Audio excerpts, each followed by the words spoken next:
Feliz Páscoa é o que algumas pessoas têm desejado a outras, né? Aí nesses dias, nessa quarta e nessa quinta-feira, porque amanhã aqui no Brasil será comemorado a Páscoa. Mas você sabe o que é a Páscoa? O que realmente é esta festa? O que é essa tradição? Como ela era comemorada e como ela é comemorada hoje? Bom, precisamos entender primeiro o que é a Páscoa. Então vamos entender o que é a Páscoa com quem a criou, que foi o Deus Todo-Poderoso, e para isso eu preciso que você preste atenção nesta palavra.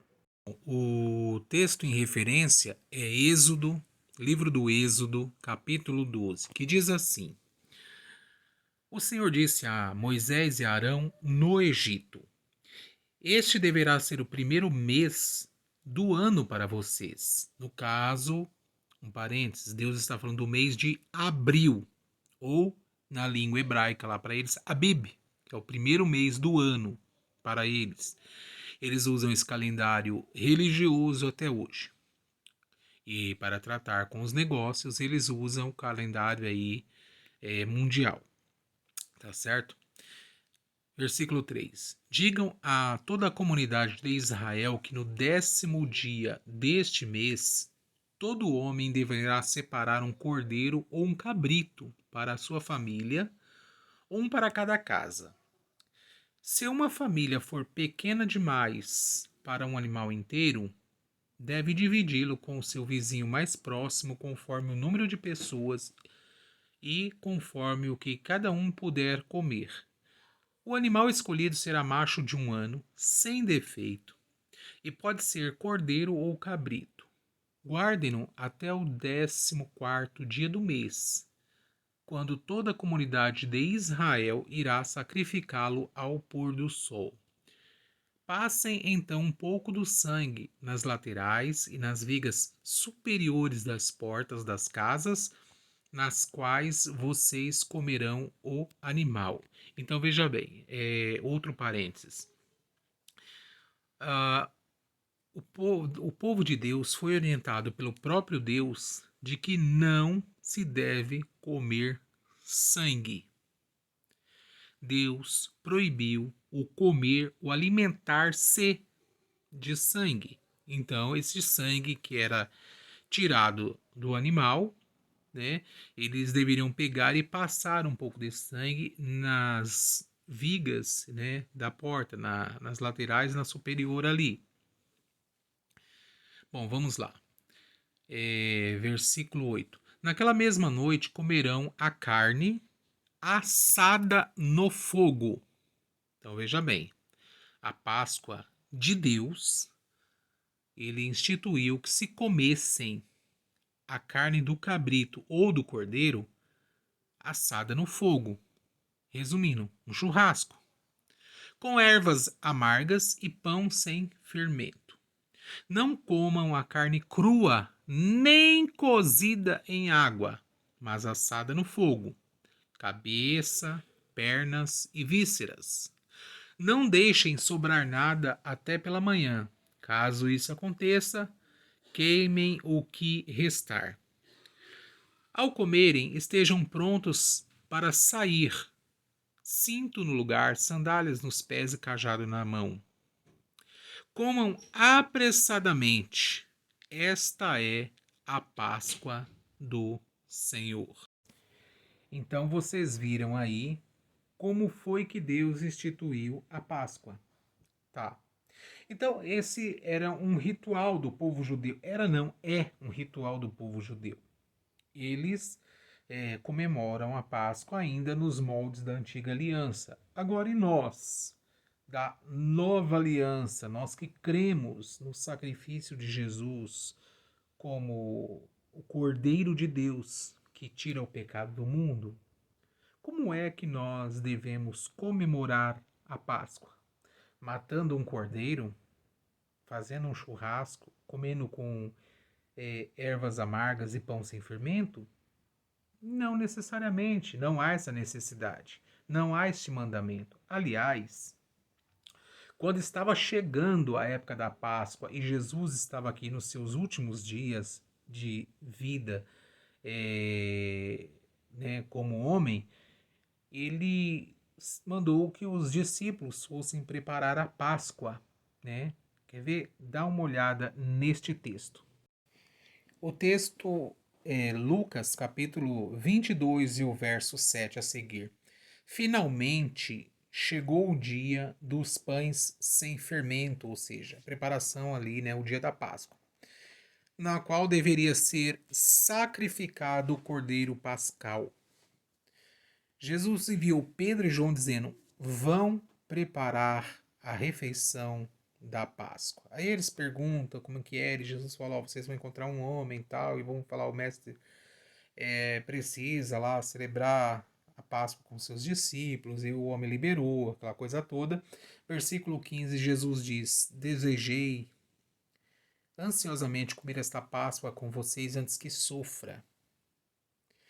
Pois eu digo, não comerei dela novamente até que ela se cumpra no reino de Deus. Então, o Senhor Jesus, ele participou, né, da Páscoa, como judeu que era, então ele participou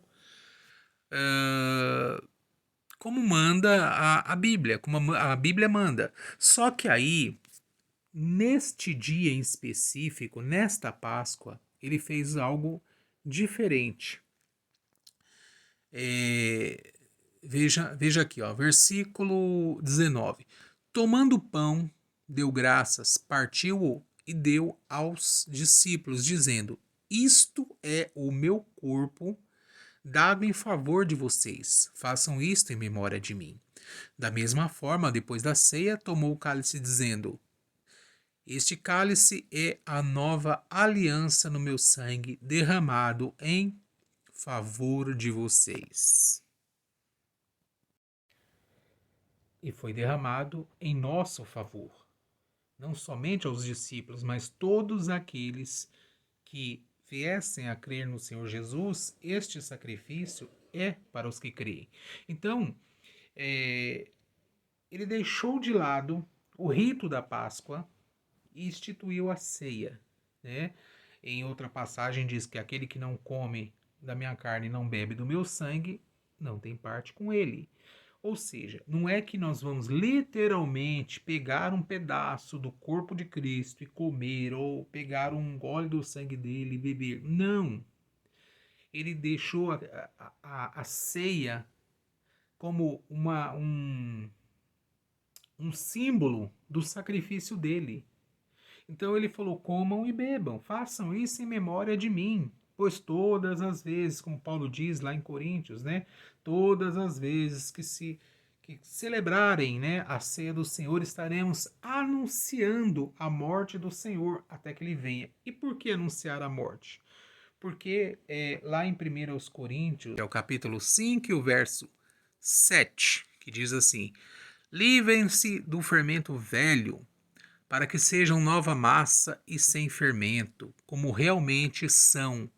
Pois, preste atenção, pois Cristo, nosso Cordeiro Pascal, foi sacrificado. Então, Cristo é o Cordeiro da Páscoa de Deus para nós, da nova aliança.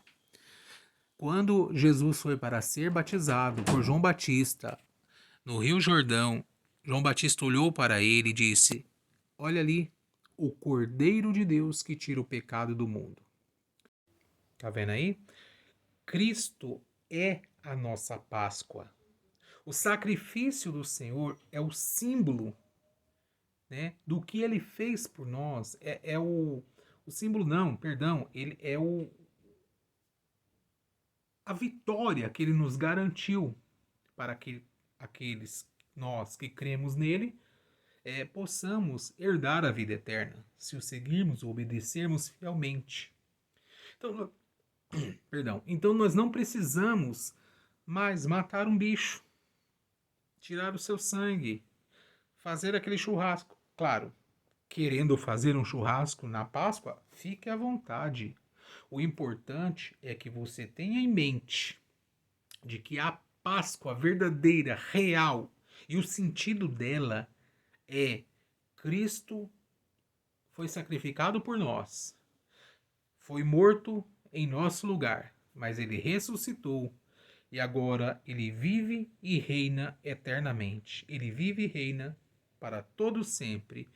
E nós, os cristãos, que nele cremos e a ele obedecemos, teremos o cumprimento daquela promessa que ele disse aos discípulos: não tomarei mais, né?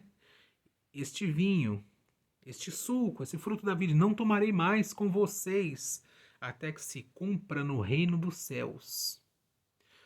Quer ir para o céu, meu querido? Quer ir para o céu, minha querida? Creia no Senhor Jesus. Receba Ele como sendo o seu único, suficiente, exclusivo e eterno Salvador.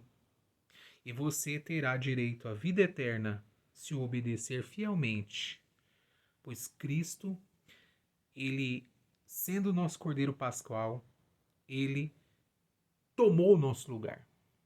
O Cordeiro lá em Israel, eles mataram aquele bicho e passaram sangue nos umbrais ali da porta, para que quando o anjo viesse, se você continuar lendo o capítulo 12, quando o anjo da morte viesse para matar todos os primogênitos e visse ali o sangue, ele não entraria naquela casa para matar o primogênito. Ali não haveria morte. E foi o que aconteceu. Muitos obedeceram, mataram o cordeiro, passaram o sangue nos umbrais e na viga da porta. O anjo da morte veio, passou, né, viu o sangue e passou embora. Por isso que Páscoa tem um termo hebraico que eles falam que é pechar, uma coisa assim, que é a mesma coisa que passar por cima. Entendeu? Então eles foram salvos porque creram naquilo. E se você crer em Jesus, ter ele como seu cordeiro pascal, e o sangue dele você passar nos umbrais, nas vigas da porta do teu coração, pode ter certeza que o dia do juízo, o dia da ira de Deus, o dia do juízo final, o grande trono branco virá, mas você terá o sangue de Cristo que te purificou, te lavou, te remiu, e você estará a salvo eternamente pelo sacrifício do Cordeiro de Deus. Esta é a Páscoa do Senhor. Que Deus te abençoe poderosamente e te guarde em o nome do Senhor Jesus.